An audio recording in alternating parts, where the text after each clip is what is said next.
everyone, this is InfinityAlex here for the network.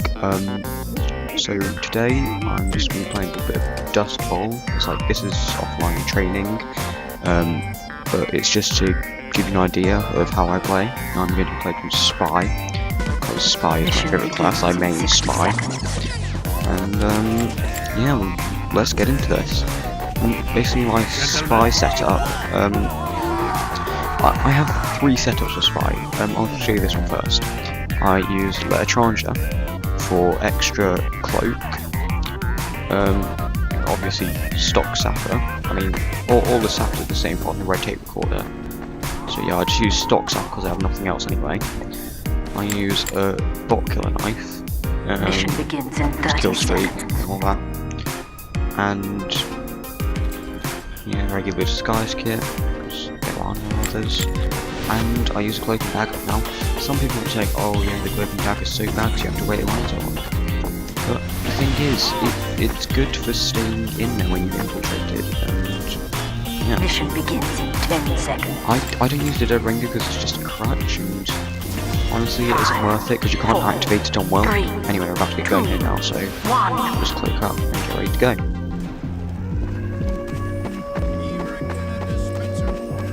So, like I said, we're on bot practice, so they're not going to be very intelligent at all.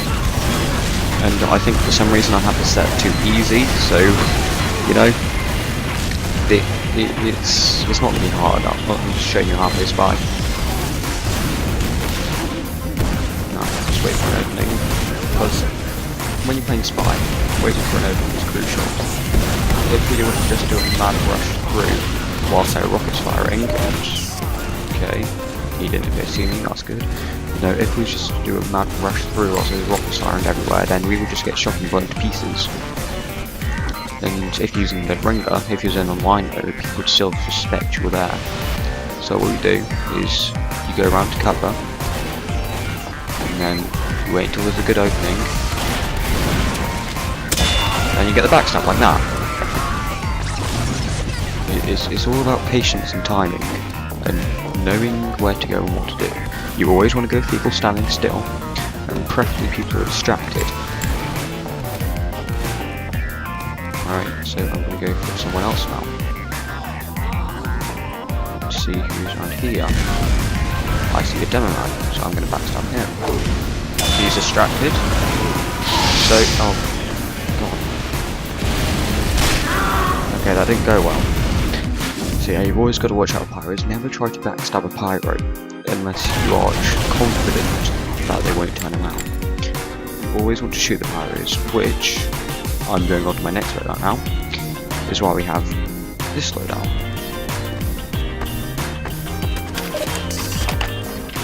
We are using the Diamondback, and a lot of people say that Ambassador is better than Diamondback. I mean, it's just my personal opinion, but no, I think the Diamondback is probably the best revolver because, yeah, it has a negative 15% damage penalty, just like the Ambassador, but it has the unique ability to, well, not quite unique, but unique to the Spy, well, this Spy weapon anyway, it has the ability to store crits for every backstab you perform and every sentry you sap, and this is where the revolver really comes into its own, because giving advice on the Spy, I would say you have a revolver there, so use it if you think you need to, but don't feel pressured to. But, where was I now? Yeah, the Diamondback's crits, it allows you to keep your distance and be sure that you will get that kill in. Because once you rack up a few crits, then say this heavy was here, and I would say ages away. I don't want to go up to him because there's a pirate by him, and he would see me. So what I do is I pull my Diamondback out, and let's say I have a few crits in there. Let's say that medic isn't there, and he's at 300 health. It would take me 3 shots to kill him. 3 shots at this Spy speed. That is not a long time at all. He will not have enough time to react to that, let alone try and figure out where the bullets are coming from. So that's why you want to use a Diamondback, really. because the ambassador headshot, you've got to wait for the action to go back up again. Mission I mean, begins you have to do that in with 10 all of them, seconds. but it only crits on headshots, whereas you're guaranteed to crit anywhere in the body with diamond 4, back. 3, So we're about to go out here again. 1.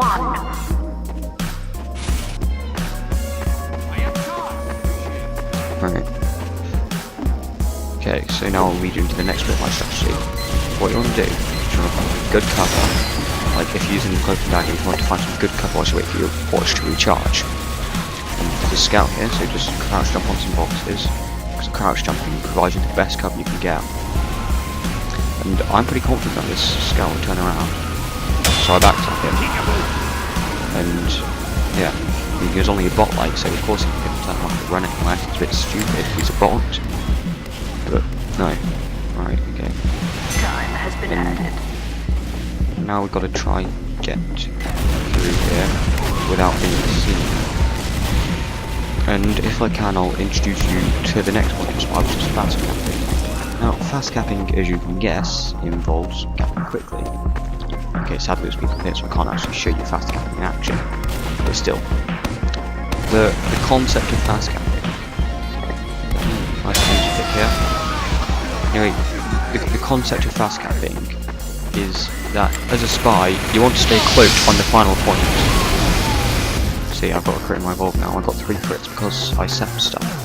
But no, that's the point. Anyway, fast capping, you stay invised on the final point, and then when the preceding point is captured, that's when you make a move. You uncloak, you undisguise if you put disguise on, and see, 3 hits on enemy. Anyway, you uncloak and you count that point, and you win your team round.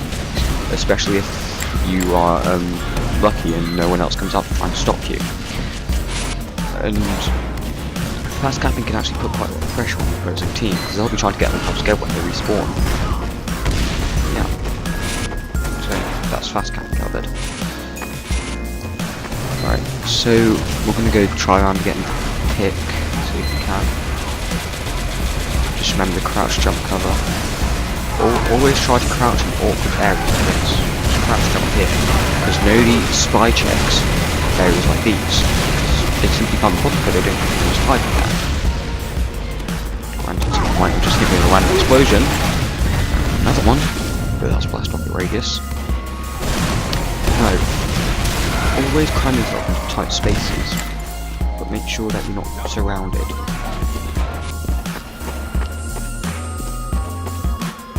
Because it'll generally mean that you're not going to get, like, spy checked.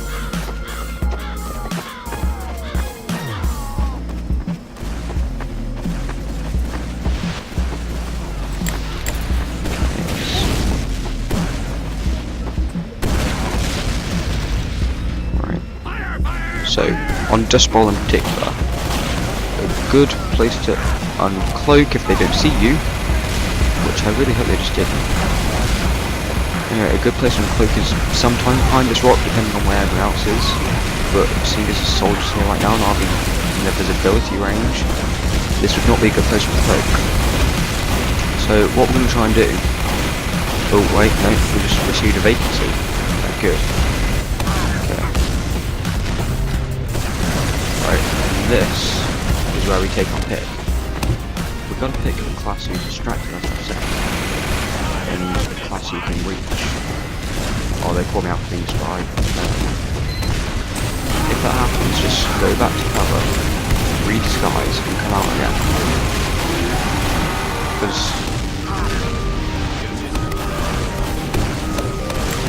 Alright, okay, so...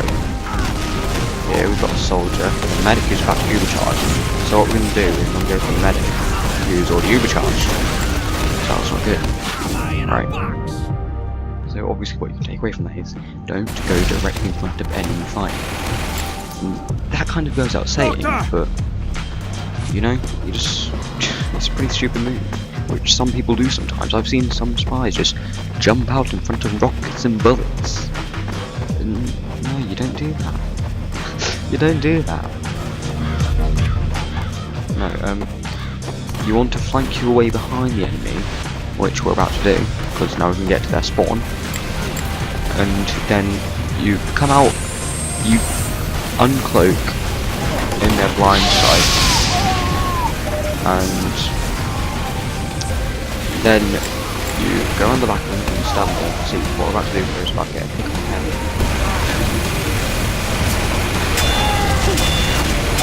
Okay, or not, because I couldn't quite reach his back.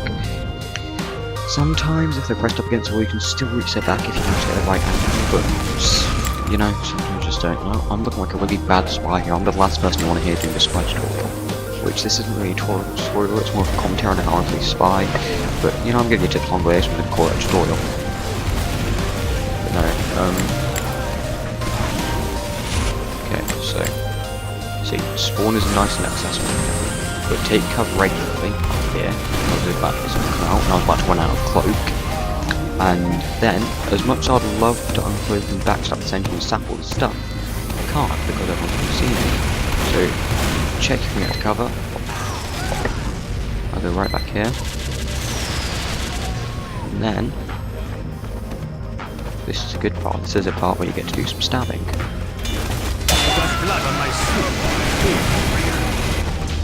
See, and I managed to sap that pretty easily. Sap and stab technique. I'd suggest having quick weapon switch enabled to this. Basically, all you have to do is just press the button, you don't have to click anything to switch the weapon.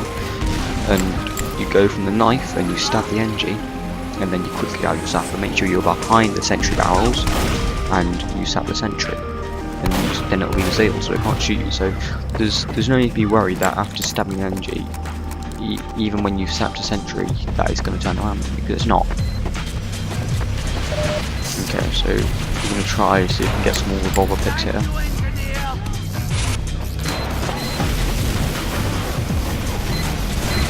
Okay.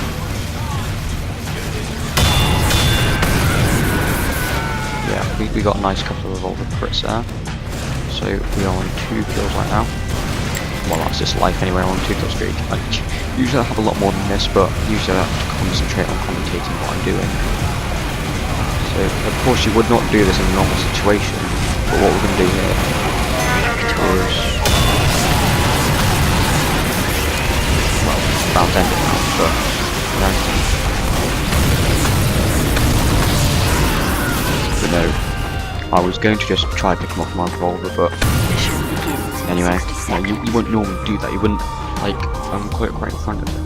I mean, there's always someone with evil eyes, so you don't really want to do that. Right, so this is the final round now. And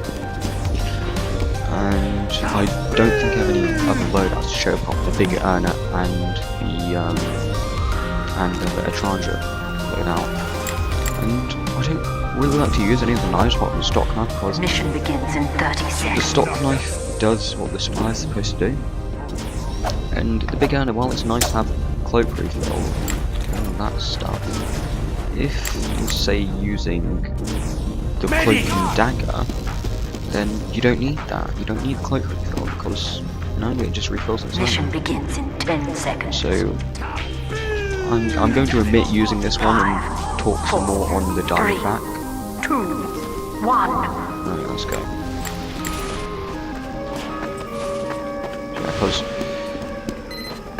honestly, the diamondback has got to be my favourite gun, in terms of being a gun, that is.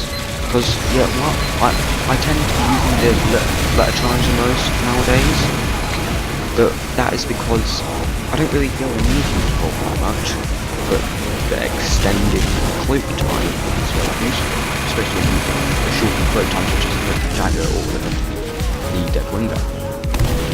And so that's why I'm just going to use my diamondback for there.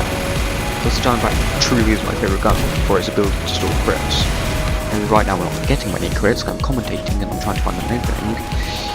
No. It's always good to just, you know, get some crits. Time has been added. Okay, got some time now. And that engineer now called spy, so they don't know I'm around. And okay, we're gonna get pyros, that's fine. Okay, what we're gonna do is we're gonna get around the back.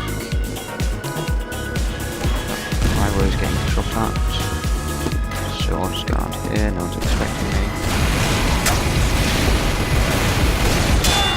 And okay, that time we got backstab, I thought we would have already got him because I was pretty much his back. But sometimes it just doesn't like this, so you have to just try again and just die. Because generally if your backstab just fails, you're in a crowded area and you're not going to get out alive. Even if your backstab succeeded and you're in a crowded area, you are still not going to get out alive. So you've got to try and always make that backstab count.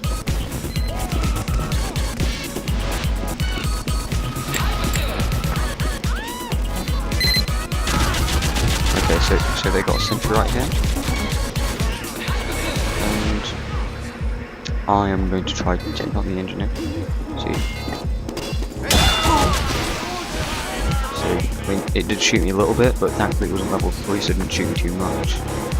And then that should give me another crit. Yes, I have 2 crits now, as you can see in the bottom right hand corner. I don't know why I'm pointing to that because you can't see my finger.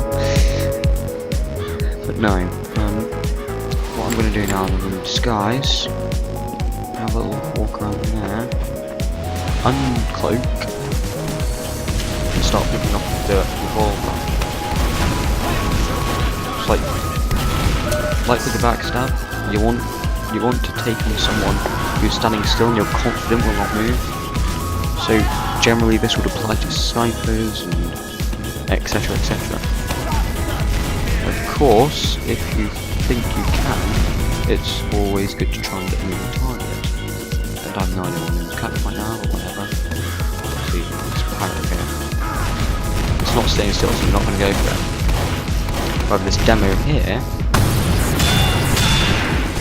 he didn't see me. Well, they have seen me now, which is why I'm going to go around here.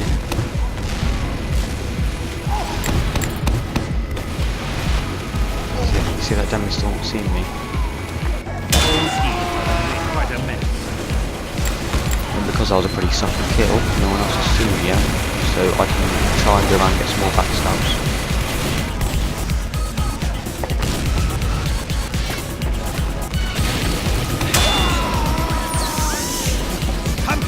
Capture this! See, and that is how you do it. So I'm going to wrap up this recording now, and yeah, I hope this has helped some of you guys, and have fun playing Spy.